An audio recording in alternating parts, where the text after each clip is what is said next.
সাম্প্রতিক সময়ে বাংলাদেশের সবচেয়ে দুশ্চিন্তার কারণ ব্যাটিং অর্ডার, বিশেষ করে অভিজ্ঞ মুশফিকুর রহিম ও মাহমুদুল্লাহ রিয়াদদের টানা ব্যর্থতা ভোগাচ্ছে দলকে। চলমান চ্যাম্পিয়ন্স ট্রফিতেও একই চিত্র তাদের পারফরমেন্সে। ব্যর্থতা সেই ছাপ পড়েছে আইসিসি সবশেষ প্রকাশিত র্যাঙ্কিংয়েও। ওয়ানডে ব্যাটারদের র্যাঙ্কিংয়ে গত এক দশকের মধ্যে সবচেয়ে বাজে অবস্থানে নেমে গেছে মুশফিক। 9 ধাপ পিছিয়ে 555 রেটিং পয়েন্ট নিয়ে 42 নম্বরে অবস্থান করছেন তিনি। 2014 সালের পর এই প্রথম শীর্ষ 40-এ জায়গা হারালেন এই অভিজ্ঞ ব্যাটার। মুশফিকের মতোই বাজে অবস্থা মাহমুদুল্লাহরও।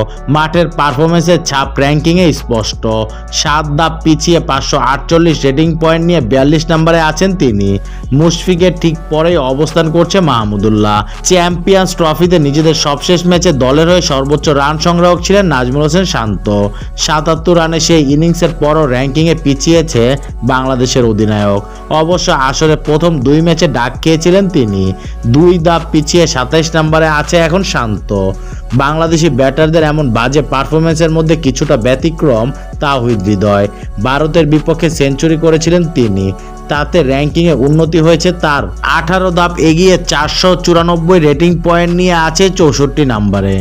বাংলাদেশি বোলারদের মধ্যে উন্নতি হয়েছে কেবল তাসকিন আহমেদের। ডানহাতি পেসার এগিয়েছে 6 ধাপ, তিনি বর্তমানে অবস্থান করছে 30 নম্বরে।